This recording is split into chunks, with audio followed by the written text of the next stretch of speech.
Hello everyone, I'm doctor Jay Shirpara. Welcome you all in today's lecture. और आज इस lecture में हम शुरुआत करने वाले हैं सेक्सुअल रिप्रोडक्शन की। आज हम पढ़ने वाले हैं डिटेल्ड में अबाउट द सेक्सुअल रिप्रोडक्शन। चलिए शुरू करते हैं इस टॉपिक को।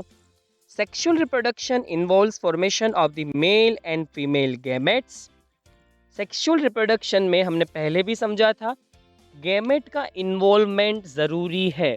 इस रिप्रोडक्शन में गैमेट्स फॉर्म होते हैं, मेल गैमेट्स फॉर्म होता है and the female gametes form होता है। हम जानते हैं, जैसे कि हम ह्यूमन की बात करें तो आपको फिगर में दिख रहा है, जो मेल है वो स्पर्म फॉर्म करता है और जो फीमेल है वो एग या तो ओवम फॉर्म करती है, जिसको हम फीमेल गैमेट्स भी कहते हैं। तो कहीं ना कहीं दोनों गैमेट्स की रिक्वायरमेंट रहती है, तब जाके ही ये रिप्रोडक्शन कंप्लीट हो पाता है, either by the same individual और बाय डिफरेंट इंडिविजुअल। ह्यूमंस की बात करें तो मेल गैमेट या स्पर्म मेल जो है वो बनाता है, जबकि फीमेल गैमेट या ओवम या तो एग सेल है वो फीमेल बनाती है। दोनों पार्टनर अलग अलग होते हैं, अलग अलग ऑर्गेनिज्म होते हैं, अलग अलग इंडिविजुअल होते हैं। एक ही जो ऑर्गेनिज्म है वो मेल एंड फीमेल गैमेट्स नहीं बनाता ह्यूमंस के अंदर।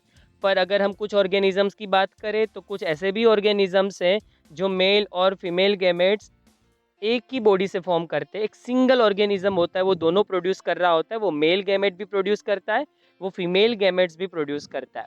शुरुआती जो ऑर्गेनिजम्स रहे एनिमल किंगडम की अगर हम बात करें तो हम जानते हैं कि एनिमल जो है वो कॉम्प्लेक्स ऑर्गेनिजम्स माने जाते हैं।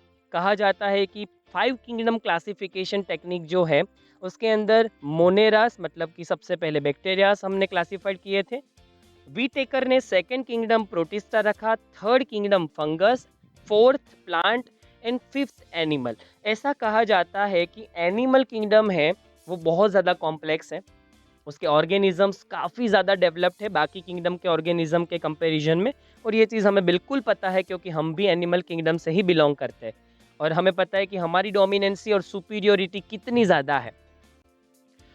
तो एनिमल किंगडम में आपने फोर्थ चैप्टर में 11 साइंस में पढ़ा होगा, शुरुआत के जो ऑर्गेनिजम्स थे जैसे स्पॉन्जी, जैसे जेलीफिश। तो शुरुआती ऑर्गेनिजम्स मेल और फीमेल का डिफरेंस शो नहीं करते थे, उनके अंदर मेल और फीमेल ऐसे अलग से ऑर्गेनिजम्स नहीं हुआ करते थे। तो सेक्सिस सेपरेट नहीं थी। तब क्या था, एक ही ऑर्गेनिज्म होता था, उसी को आप मेल गिन लो, उसी को आप फीमेल गिन लो, वही स्पर्म प्रोड्यूस करेगा, वही ओवम प्रोड्यूस करेगा। तो सेक्सुअल रिप्रोडक्शन में कई बार एक सिंगल पार्टनर ही मेल और फीमेल गैमेट्स फॉर्म कर देता है। और हाईली डेवलप जो एनिमल्स हैं उनकी हम बात करें, जैसे आप बर्ड्स देख लो, मेल फीमेल अलग होते हैं। आप एम्फीबियंस देख लो, फ्रॉग के अंदर भी मेल फ्रॉग्स और फीमेल फ्रॉग अलग अलग होते हैं। अगर हम मेमल्स की बात करें तो डेफिनेटली मेल और फीमेल डिफरेंट ही होते हैं। ह्यूमंस में तो हम जानते हैं कि मेल और फीमेल डिफरेंट होते हैं। तो यहाँ कह सकते हैं कि either by the same individual और by different individuals of the opposite sex. एक मेल रहेगा, एक फीमेल, ऑपोजिट सेक्स, और वो क्या प्रोड्यूस करेंगे, gametes. This gametes fuse to form the zygote which develops to form the new organism. यहाँ figure में मैंने वो भी दिखा रखा है आपको कि ये गैमेट्स फ्यूज होते हैं। अगर हम ह्यूमन की बात करें तो 23 chromosome containing egg and 23 chromosome containing sperm आपस में फ्यूज हो गए। 23 प्लस 23 मतलब हो गए 46 क्रोमोसोम्स। उससे फॉर्म होगा जाइगोट, जो पहला सेल है लाइफ का। कहते हैं हर एक ऑर्गेनिज्म अपने लाइफ की शुरुआत एक सिंगल सेल से ही करते हैं। अगर हम बात करें यूनिसेल्युलर ऑर्गेनिजम्स की तो उनकी लाइफ तो पूरी ज़िंदगी के लिए एक सिंगल सेल के फॉर्म में ही रह जाती है। पर अगर हम बड़े बड़े प्लांट्स की बात करें, हम मैमल्स की बात करें, बर्ड्स की बात करें, ह्यूमंस की बात करें, तो हमारी लाइफ की शुरुआत भी एक सिंगल सेल से ही होती है, जाइगोट से। हमारे पेरेंट्स के जो स्पर्म और ओवम है वो फ्यूज़ होते हैं मदर की बॉडी के अंदर, और सबसे पहला सेल फॉर्म होता है जाइगोट। वो फिर बार बार डिवाइड होता है और उससे फॉर्म होता है एम्ब्रियो। 9 मंथ के बाद वो आउटर वर्ल्ड में डिलीवर होता है। It is an elaborate complex and slow process as compare to asexual reproduction. मैंने एसेक्सुअल में आपको समझाया था कि एसेक्सुअल रिप्रोडक्शन काफ़ी ईजी है और फास्ट है, क्योंकि उसमें कॉपी ही करनी होती है, पेरेंट्स की एग्जैक्ट कॉपी बनानी है, आइडेंटिकल कॉपी बनानी है। वहाँ पर आपको छापना है, अपने दोस्त का जो असाइनमेंट लिखा हुआ है बस उसको बस छापते जाना है। उसके लिए आपको अक्कल को दौड़ाने की कोई ज़रूरत नहीं है। कहते हैं नकल को अक्कल नहीं होती। नकल करने में अकल कहाँ लगाने की ज़रूरत है, कुछ भी ज़रूरत नहीं है। पर यहाँ तो आपको वेरिएशंस लाने हैं और उसके लिए ये प्रोसीजर काफ़ी कॉम्प्लेक्स रहेगी और काफ़ी स्लो रहेगी। कहते हैं कि अगर कोई भी चीज़ है वो नॉन क्वालिटेटिव आप कर रहे हैं तो उसके लिए वक़्त नहीं लगता, फटाफट से हो जाती है। पर अगर आपको बड़ा काम करना है तो उसके लिए टाइम लगता है। कहते हैं कि झोपड़ियाँ बनाने में वक़्त नहीं लगता, पर अगर आपके सपने महल बनाने के हैं, आपके सपने लंबोर्गिनी तक के हैं, आपके सपने हिस्ट्री में नाम करने के हैं, आपके सपने कुछ बहुत बड़ा करने के हैं, तो आपकी मूवमेंट भी उस तरीके की होगी। फटाफट से नहीं होगा। वो 5 साल की बात नहीं, उसके लिए वक़्त लगेगा। कुछ वैसा ही है, सेक्सुअल रिप्रोडक्शन काफ़ी सुपीरियर माना जाता है, क्योंकि वो वेरिएशन को सपोर्ट करता है। आपको लिखा दिख रहा होगा, because of the fusion of male and female gametes, this results in offsprings that are not identical to the parents और अमॉन्ग्स देमसेल्फ। पहली चीज़ तो ये पेरेंट्स जैसे बिल्कुल नहीं दिखेंगे। हाँ, सिमिलैरिटीज़ बिल्कुल होगी क्योंकि उसी से फ़ॉर्म हुए हैं। हम भी हमारे पेरेंट्स जैसी कुछ सिमिलैरिटी शो करते हैं, पर हम कंप्लीटली हमारे पेरेंट्स की carbon copy, xerox copy, identical copy, नकल नहीं है। क्योंकि ये प्रोसेस वेरिएशंस को सपोर्ट करता है। हमारे पेरेंट्स से कहीं थोड़े वेरिएशंस हमारे अंदर आए, हम हमसे ज़्यादा वेरिएशंस हमारी नेक्स्ट जनरेशन हमारी बेबीज़ में आएँगे, उनकी नेक्स्ट जनरेशन में थोड़े वेरिएशंस आएँगे। इस तरीके से थोड़े-थोड़े वेरिएशंस हर एक जनरेशन में अगर आएँगे, तो एक लंबे वक़्त के बाद बहुत सारे वेरिएशन का झुंड आपस में मिल के एक नई स्पीशीज़ फ़ॉर्म कर देगा। इसको कहते हैं स्पीशिएशन। कुछ इसी तरीके से हम फ़ॉर्म हुए। ऐप जैसे दिखने वाला एंसेस्टर ने हमें फॉर्म किया। ऐसा माना जाता है कि मंकी, गोरिल्ला, चिंपांजी, ह्यूमन्स, इन सब के एंसेस्टर कहीं न कहीं एक रहे थे। हम ऐसे ही प्रोड्यूस हुए हैं क्योंकि हमारे एंसेस्टर जो थे वो सेक्सुअल रिप्रोडक्शन करते थे। सेक्सुअल रिप्रोडक्शन मियोसिस को फॉलो करता है। मियोसिस नाम का रिप्रोडक्शन होता है उसके अंदर। मियोसिस में क्या होता है, वेरिएशंस फॉर्म होते हैं और वेरिएशंस कुछ जनरेशंस के बाद इकट्ठा होके एक नई स्पीशीज़ को जन्म देते हैं और इस तरीके से नई-नई स्पीशीज़ फॉर्म होती रहती है और ये जो अर्थ है वो डाइवर्सिफाइड हो जाती है। इस रीज़न से जो कॉम्प्लेक्स ऑर्गेनिज़्म है वो क्या करते हैं, सेक्सुअल रिप्रोडक्शन को फॉलो करते हैं। क्या पता आने वाले वक़्त में एनवायरनमेंट बहुत ज़्यादा चेंज हो जाए, क्योंकि चेंज ही परमानेंट है। अर्थ का एनवायरनमेंट कभी भी एक जैसा नहीं रहा, ऑलवेज़ बदलता रहा है। इस बदलते हुए एनवायरनमेंट को खुद को भी बदलना पड़ता है हमें। और जितना ज़्यादा हम वेरिएशन लाएँगे उतना ज़्यादा हम एडॉप्ट हो पाएँगे एनवायरनमेंट से और एनवायरनमेंट के साथ हम बेटर कम्युनिकेशन कर पाएँगे।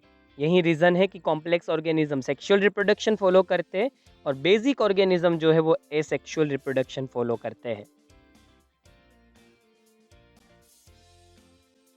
सेक्सुअल रिप्रोडक्शन की शुरुआत कब होगी? ऑर्गेनिज़म्स अपनी लाइफ में रिप्रोडक्शन कब शुरू करेंगे? इस क्वेश्चन का आंसर आप सबको पता है। मैच्योरिटी की एज पे ही रिप्रोडक्शन शुरू हो सकता है। आप सब जानते हैं कि बर्थ के तुरंत बाद बेबी कभी भी रिप्रोडक्शन शुरू नहीं करता। मेल चाइल्ड है वो तुरंत डिलीवरी के बाद स्पर्म प्रोडक्शन थोड़ी शुरू करेगा, ना फीमेल चाइल्ड है वो ओवम प्रोडक्शन शुरू करेगी। नेचर को पता है कि बर्थ के वक्त बेबी एकदम से कमज़ोर होता है, वीक होता है। काफ़ी कुछ अभी उसको सीखना होता है इस अर्थ पे सर्वाइव करने के लिए। पहली चीज़ तो ये है कि खुद के एग्जिस्टेंस के लिए उसको बहुत सारी मेहनत करनी पड़ती है। आप जानते होंगे बहुत सारे ऐसे ऑर्गेनिज़म्स हैं जिनके बर्थ लेने के तुरंत बाद ही वो किसी और ऑर्गेनिज़म्स का खाना बन जाते हैं, वो शिकार बन जाते हैं। और मोस्टली प्रेडेटर्स नए बर्थ लेकर अभी जस्ट नए एनवायरनमेंट में आए हुए ऑर्गेनिज़्म को शिकार बनाते हैं क्योंकि वो बहुत ज़्यादा वीक होते हैं। उनके पास भागने की और अपने लाइफ को बचाने की स्किल नहीं होती। आप सोच लीजिए जो नया अभी जस्ट बर्थ लिया हुआ हिरन होता है वो इतना भाग नहीं सकेगा, जबकि एडल्ट जो है वो सीख चुका है कि अगर शिकार पीछे पड़े तो कैसे भागना है। जबकि नया बेबी तो ये भी नहीं जानता कि ये मेरा दुश्मन है, ये शिकारी है, ये मेरी लाइफ को खत्म कर देगा, मुझे इससे बचना है। मैच्योरिटी इसी को कहते हैं कि जब हम सीखते हैं इस अर्थ पे हमारे सराउंडिंग एनवायरनमेंट से कैसे हमें रहना है, किस तरीके से हमें कम्युनिकेट करना है, खतरों से कैसे खेलना है, उससे कैसे बचना है, अपने एग्जिस्टेंस को कैसे बचाए रखना है और अपनी लाइफ की क्वालिटी को किस तरीके से हमें मेंटेन करना है और इंक्रीज करना है। कुछ यही हम भी तो करते हैं, हमें भी तो सीखना पड़ता है। स्कूल से हम एजुकेशन लेते हैं, उसके बाद हम कॉलेज इसके अंदर आते हैं, एक प्रोफेशनल कोर्स है उसको सिलेक्ट करते हैं और उसके बाद जब एक अर्निंग हो जाती है, जब हमें लगता है कि हम हमारी लाइफ में स्टेबल हो चुके हैं, फाइनेंशियल स्टेबिलिटी आ चुकी है, तो तभी हम मैरिज करते हैं। जबकि आप देखिए कि जो मेल है वो 12 टू 13 ईयर 14 ईयर की एज के आसपास स्पर्म प्रोडक्शन शुरू कर देता है, जबकि फीमेल चाइल्ड है वो 10 टू 12 ईयर की एज में ओवम प्रोडक्शन। रिप्रोडक्टिव ऑर्गन्स तो मैच्योर हो चुके उस एज पे, पर क्या वो एज मैच्योरिटी की एज में मानी जाएगी फॉर द मैरिज? क्या मैरिज मैच्योरेशन के लिए वो एज परफेक्ट है? नहीं। उस वक्त पे मेंटल स्टेबिलिटी नहीं होती, बिल्कुल ही रिप्रोडक्टिव ऑर्गन्स डेवलप हो चुके हैं और उन्होंने गैमेट्स बनाना शुरू कर दिया है, तो बायोलॉजी के एंगल से रिप्रोडक्शन शुरू हो जाना चाहिए। पर हम लोग तो सेल्फ कॉन्शियस है, हम लोगों ने खुद की संस्कृति कल्चर डेवलप किया। हम जानते हैं कि मेंटल स्टेबिलिटी, फाइनेंशियल स्टेबिलिटी भी ज़रूरी है। जो खुद अभी बच्चे हैं वो नए बच्चों का ख्याल कैसे रख पाएंगे, उनको बेटर लाइफ कैसे दे पाएंगे? इसी रीज़न से गवर्नमेंट ने मैरिज की कुछ एज है फिक्स की है, जैसे 21 year for the boys and 18 year for the girls. फिर भी हमारी सोसाइटी आज की डेट में 26 टू 30 ईयर के आसपास ही मैरिज करती है, क्योंकि ये वो वक्त होता है जब इंसान के पास फाइनेंशियल स्टेबिलिटी होती है, वो अपने प्रोफेशन में थोड़ा आगे बढ़ चुका होता है।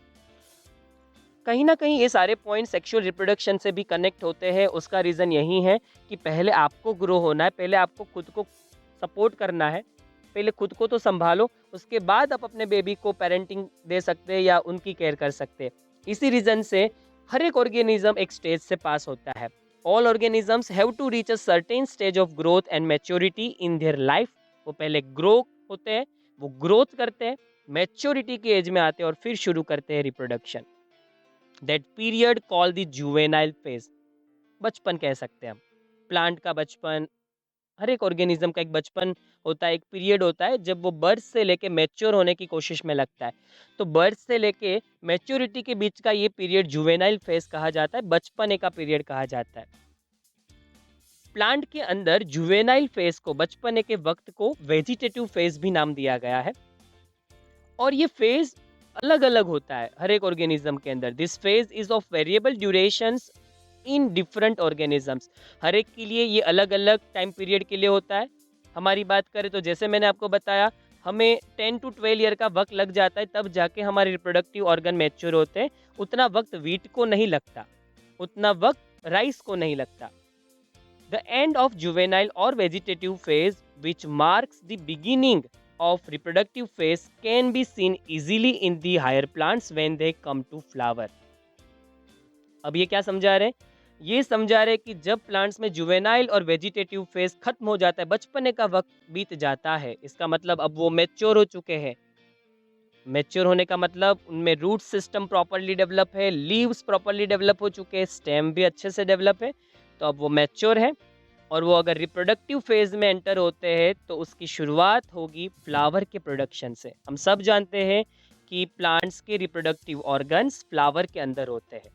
फ्लावर रिप्रेजेंट करता है रिप्रोडक्टिव ऑर्गन्स को प्लांट्स के अंदर।